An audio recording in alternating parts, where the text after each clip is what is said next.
भैरवपुर की काली रातें उत्तर प्रदेश के घने जंगलों से घिरे एक छोटे से गांव भैरवपुर की रातें कभी भी आम नहीं होती। दिन में यह जगह किसी साधारण बस्ती की तरह लगती है। खेतों में हल चलाते किसान, चौपाल पर चाय की चुस्कियां लेते बुजुर्ग और कच्ची गलियों में चिल्लाते दौड़ते बच्चे। लेकिन जैसे ही सूरज डूबता है, हवा में एक ठंडी सिहरन उतर आती है। दरवाजे खिड़कियां बंद हो जाती हैं, कुत्ते चुप्पी साध लेते हैं और सन्नाटा ऐसा छा जाता है मानो पूरा गांव किसी अदृश्य जाल में फंस गया हो। गांव के बुजुर्ग कहते हैं कि यह सब एक पुरानी कथा की वजह से है। 100 साल पहले एक चुड़ैल का श्राप जो रात के अंधेरे में भटकती है, वह परछाई जो रास्तों पर घूमती है, रूप बदलती है और निर्दोषों को लील जाती है। नाम था उसका काली माया, एक विधवा जो अपने मृत पति की लाश को दफनाने के बजाय जंगल में छोड़ आई थी। बदले में जंगल ने उसे अपनी बहन बना लिया। अब वह रातों में भटकती है, बच्चों की हंसी की आड़ में चीखें छुपाती है और माँ बाप के सपनों को चूर चूर कर देती है। रात के 11 बज चुके थे। गांव की तंग गलियों में सन्नाटा पसरा था। सिर्फ दूर कहीं उल्लू की हुंकार और झिंगुरों की बेचैन चहचहाहट गूंज रही थी। गली के मोड़ पर रामू की छोटी सी चाय की दुकान कांपती लालटेन की पीली रोशनी में धुंधली छाया डाल रही थी। लकड़ी की जर्जर बेंच पर 2 आकृतियां बैठी थीं, रामू और श्याम।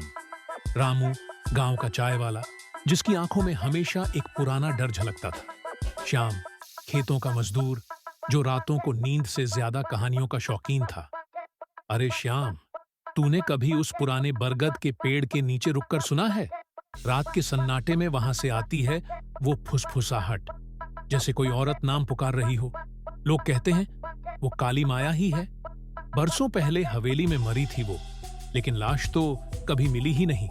आत्मा भटकती रहती है, बच्चों को बुलाती है। रामू ने चाय का घूंट लिया, लेकिन उसके हाथ कांप रहे थे। श्याम ने हंसने की कोशिश की, लेकिन उसकी हंसी अधर में ही ठिठक गई। हाँ रे, मेरे चचेरे भाई को याद है? वही जो रात को उधर से गुजर रहा था। बोला। पीछे से किसी ने श्याम श्याम पुकारा। मुड़ा तो कोई नहीं, लेकिन पैरों तले ठंडी हवा का झोंका, जैसे किसी की सांसें। उसके बाद हफ्तों बुखार में पड़ा रहा। सपनों में वो परछाई आती थी, आंखें लाल, नाखून काले। लोग तो बातें बनाते हैं रामू, लेकिन गांव का ही ठाकुर दादा को तो जानता है ना, वही जो शराबी था। एक रात बरगद के पास गया था, सुबह चौपाल पर पाया गया। जीभ लटक रही थी, आंखें खाली। अब तो बस बुदबुदाता रहता है। माया माया ले गई, पागल हो गया, 2 शब्द जोड़ ही नहीं पाता। तो क्या तू मानता है कि ये सब सच है? भूत प्रेत, छाया छलावा? रामू की आवाज कांप रही थी। श्याम ने कंधे उचकाए। ना मानू तो क्या, आधी रात को गांव के बाहर वाले सूखे कुएं पर मत जाना। वहां पर छायाएं खड़ी रहती हैं। कईयों ने सुना है औरत की चीख और बच्चे की हंसी एक साथ, जैसे कोई खेल खेल रही हो। चाय की भाप और लालटेन की झिलमिलाती रोशनी में उनकी बातें गहराती जा रही थीं। तभी गली के सन्नाटे को चीरती कदमों की आहट गूंजी। दोनों सहम गए, इधर उधर देखने लगे। अंधेरे से उभरती एक थकी हारी साया, गोविंद, गांव का स्कूल मास्टर जो जंगलों के किनारे रहता था। उसका चेहरा पीला पड़ गया था, आंखों के नीचे काले घेरे, मानो किसी भयानक सपने से जागा हो। वह बिना कुछ कहे बेंच पर ढप गया। सन्नाटा और गहरा हो गया। अरे गोविंद भैया, तू आ गया, अब माहौल बनेगा। तू ही सुना दे कोई डरावनी कहानी। तेरी कहानियां तो रूह खपाती हैं, नींद उड़ जाती है। श्याम ने हल्के से कंधा थपथपाया, लेकिन गोविंद की आंखें खाली थीं। गोविंद ने धीरे से सिर हिलाया। ठीक है, लेकिन ये मेरी अपनी कहानी नहीं, ये मेरे पुराने दोस्त हरि के साथ घटी। हरि ने खुद बताया था, आंखों में आंसू लिए।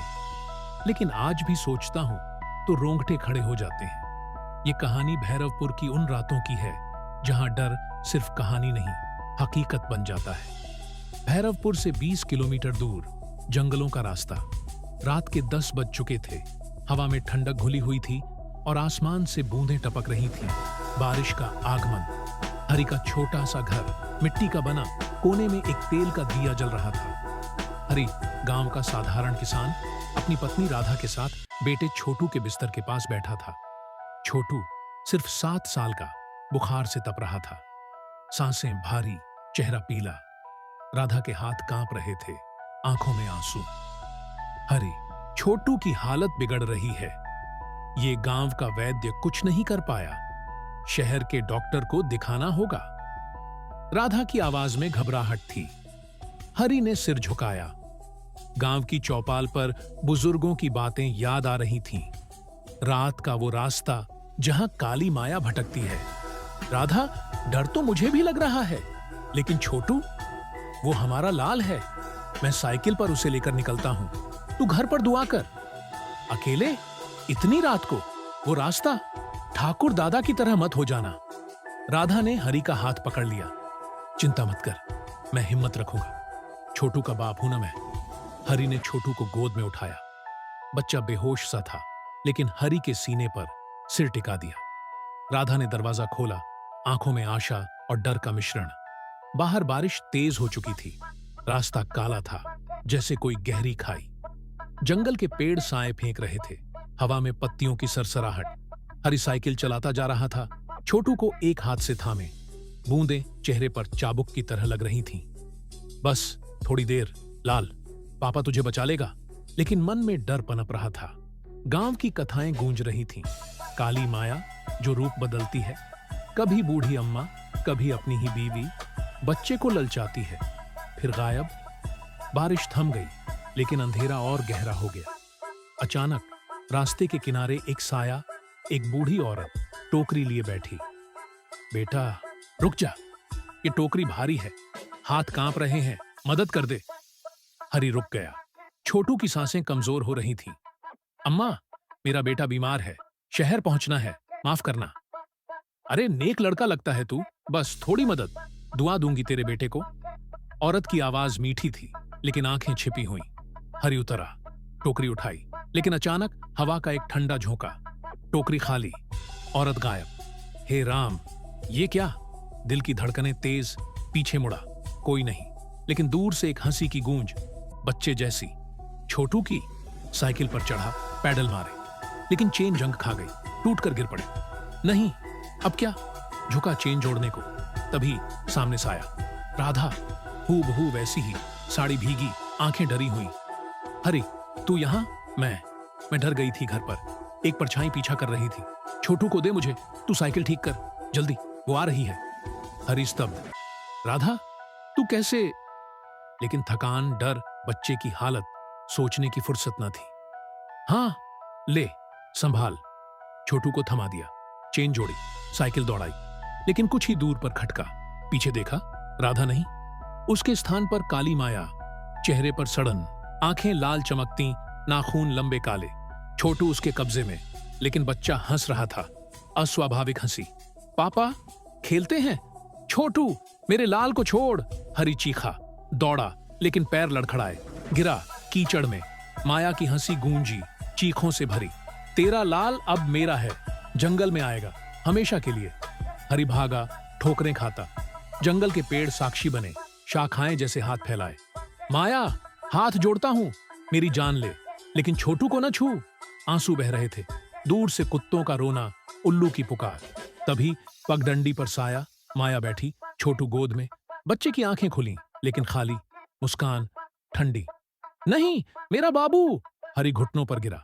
माया ने काला हाथ उठाया, नाखून चमके। छोटू की चीख या हंसी। अचानक अंधेरे को चीरती मोटरसाइकिल की हेडलाइट, इंजन की गर्जना। माया चीखी, कांपती, धुएं की तरह गायब। छोटू गिर पड़ा। हरी दौड़ा, सीने से लगा लिया। लाल, पापा का राजकुमार। मोटरसाइकिल रुकी। मोहन, हरी का पुराना दोस्त, जंगल के चौकीदार। हरी, ये क्या हाल? आंखें लाल क्यों? मोहन, तूने बचा लिया। वो काली माया मेरी राधा बनकर छोटू को ले गई। तेरी बाइक की रोशनी ने भगाया, वरना। मोहन ने सिर हिलाया। सुना था मैं रास्ते में साया, तेज भागा। चल, अब मैं हूं। छोटू को मेरी पीठ पर बांध, शहर चलेंगे। सुबह हुई, छोटू बच गया, लेकिन हरी बदल गया। रातें अब उसके लिए काली माया की यादें लाती। गांव में कथा फैली, एक पिता का प्यार जो छलावे से लड़ा, लेकिन बुजुर्ग चेताते, माया लौटेगी अगली रात को, और शायद कोई और लाल उसका शिकार बने। गोविंद की कहानी खत्म हुई। चाय की दुकान पर सन्नाटा। रामू ने लालटेन बुझा दी। बाहर हवा में फुसफुसाहट। रामू, रामू। तीनों सहमे। रात अब भी बाकी थी।